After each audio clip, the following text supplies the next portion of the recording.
King, king. Yeah, I mean, even if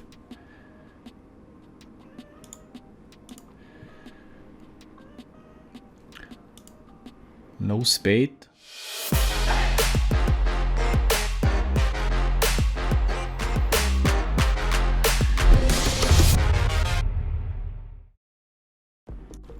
All right, we're down to 6. We just had UP knocking out Fish 2013. And it was a very, very annoying final table so far because we were essentially card dead and yeah, and mid-stack pretty much most of the time. So there was not really a lot that we can do. Even right now we're 4th out of 6, and basically if Graf Tackle busts, then it gets a little better, but there's the 2 clear shorter stacks.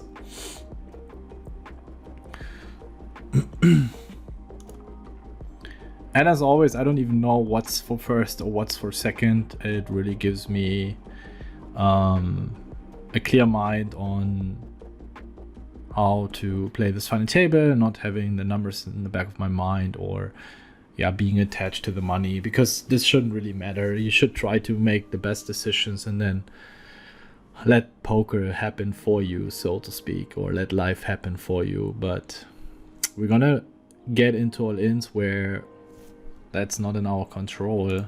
We might get it in good, we might get it in bad, and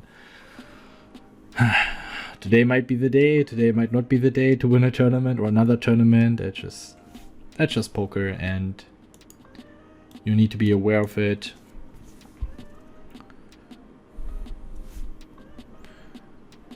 Yeah, we just want to be shoving here. Ace queen, 11 big blinds, 6-handed.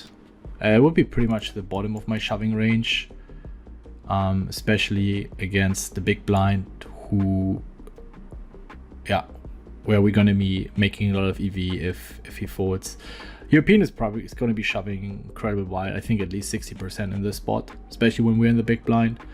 I would be calling 9s plus.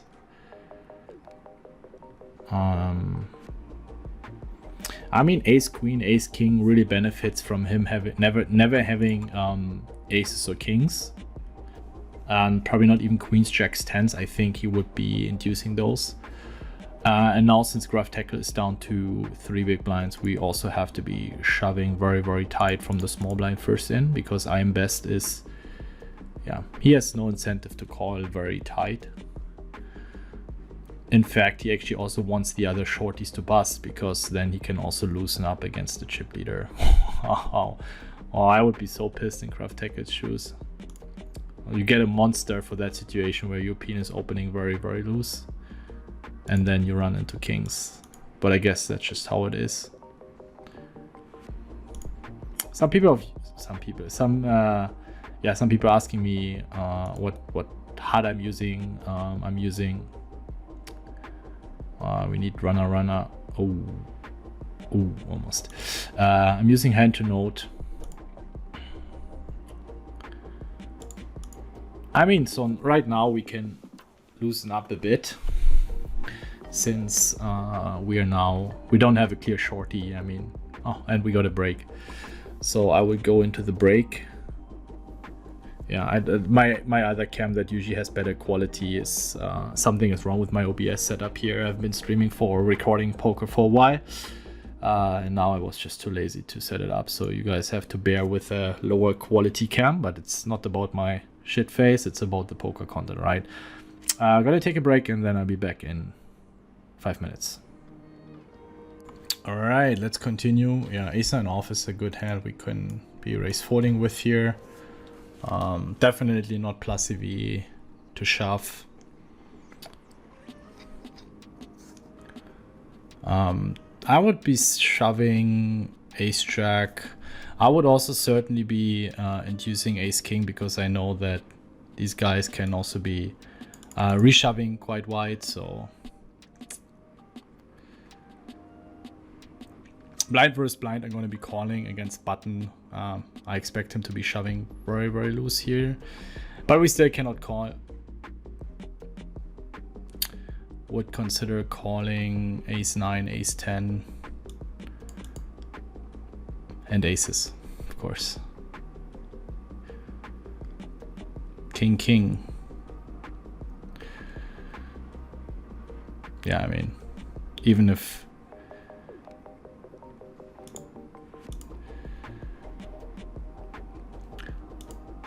no spade, this is looking good.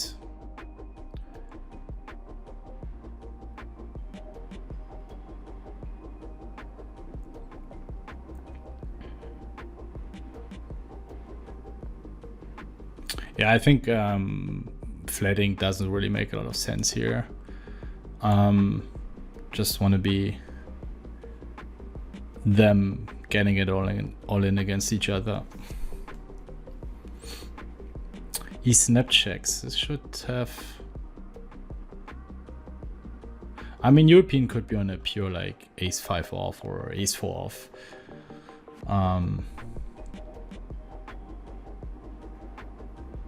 That's interesting. All right.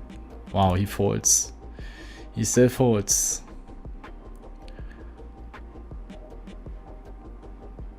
Yeah, I mean, now we just have to be super tight. I mean, this is even with Jack 9. This would be a clear V-pip, whether a limp or min raise from the cutoff in Chippy V. But in ICM, it's just a wow. Oh. Button lows might even ladder. 6-6. Yeah, I would have shoved 8s there as well.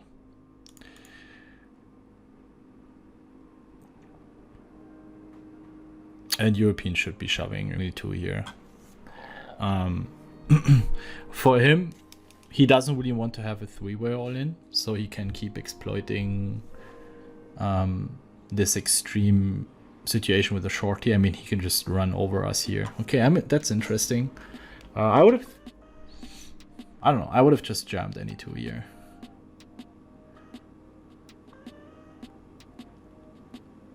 I mean, it's good for us, certainly. I don't mind. Here on the right side, we have the Stadium Series Freeze-Out Weekly Final, 1K6 max, around 40 to the bubble. Of course, queen 8 off, we're just gonna be checking back. Relatively good queen, so we start betting.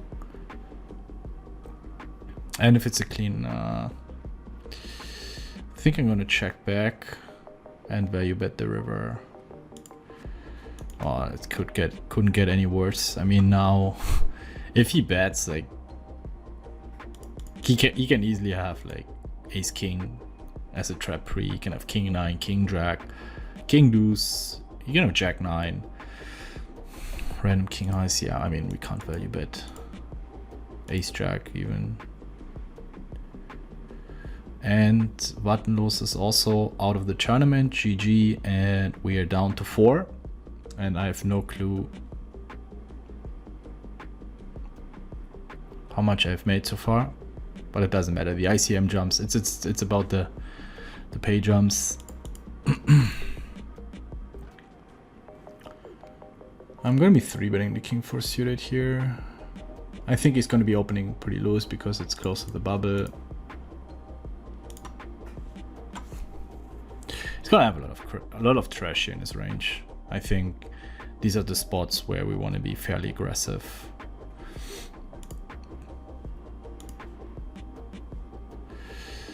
And then you get involved with we could go for a check shove.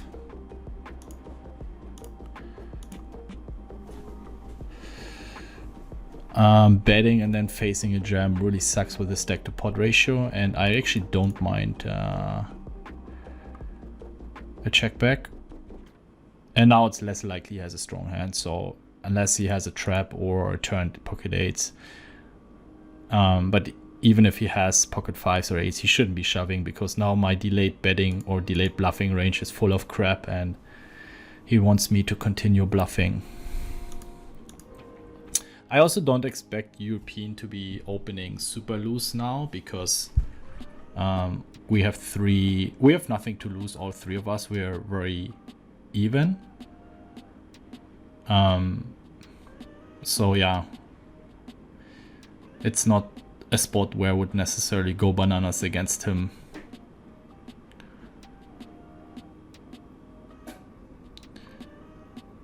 Some other regs are definitely way looser in these spots, but he's very well aware of the ICM dynamics.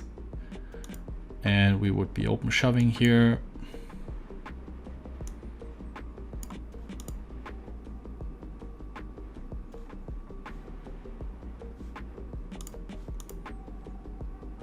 Now we have to risk our tournament live decent amount of the time, so we can't really sit there and wait.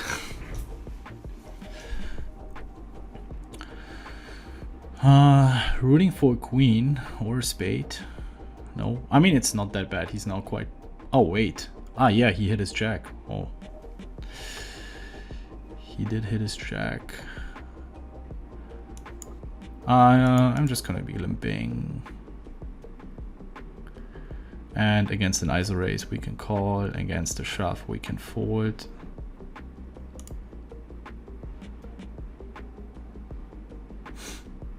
I think open shoving would be fine as well. It's a terrible board for our limping range. We're not gonna have 6-4 offs, 3-4 off, and he's gonna have all of those. So we should be check calling quite often. Like, we basically never gonna have nuts on this unless we have 7-5 suited.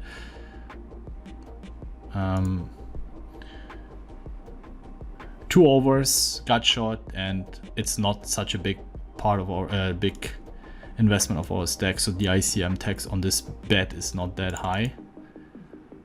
So we can check call the flop, and we are still ahead against some bluffs like 10-5, 10 deuce, 9-5, like a lot of these kind of hands.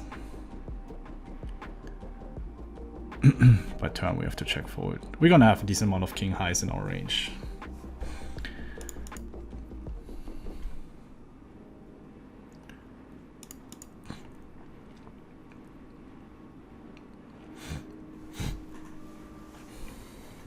Even though I was very card dead, I think it went very well in our favor that we all the other shorties then, especially 6 left, without like hitting insane hands or something, just they busted one after another. This is a hand I want to be shoving first in.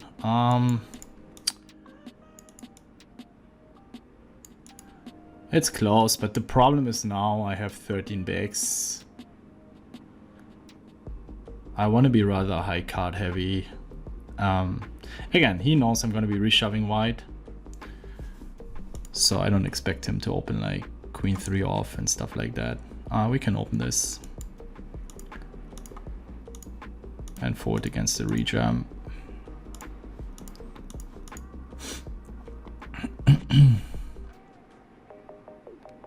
I would also open my jacks, 10s. There's no point in open shoving when you are in position from the button.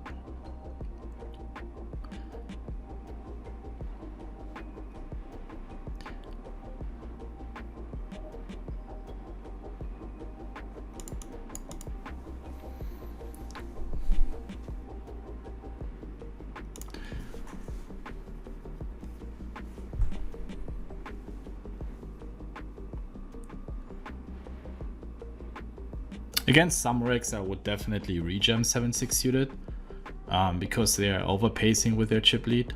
I mean, this is always some sort of level game, right? Like, European could also think, well, you know, Ben knows I'm also ICM aware, so he's probably not going to be reshoving super wide against me. And then he readjusts and is going to be opening Jack 5 off there, but you never know. You have to make your decisions, and yeah. I don't expect a lot of big pots between the two of them, so we definitely have to double up if we want to have a realistic chance to win this tournament. How much more time does this one actually take? When we're in the money.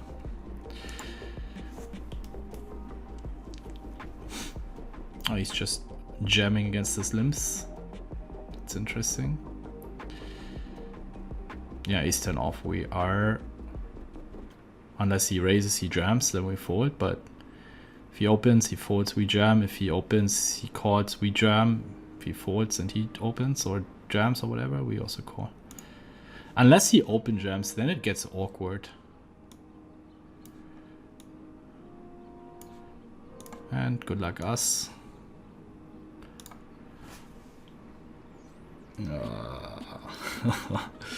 Clap, clap. All right, GG.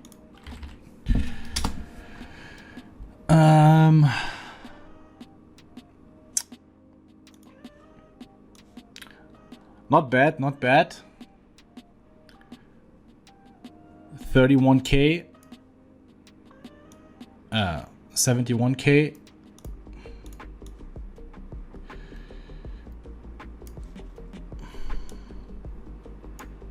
How much is for first there? 120K. Well, it's not that much more for first, so our third place is actually quite good.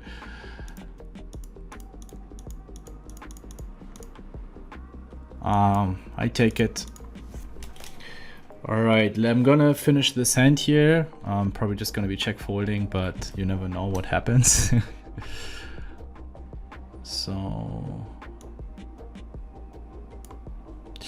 yeah, if you guys have any questions, I mean, this final table was not so spectacular in terms of the hands that I've played. No crazy bluffs or, I mean, usually on final tables, you barely run crazy bluffs with ICM, but you never know, right? You never know. So, but yeah, to be honest, I was not that spectacular, but I think here and there you might pick up on something, what to open raise, what to defend, what hands to own with. I try to be as transparent as possible, so you guys can take something away for your own game.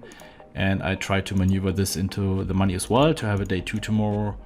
And yeah, then see you guys next time.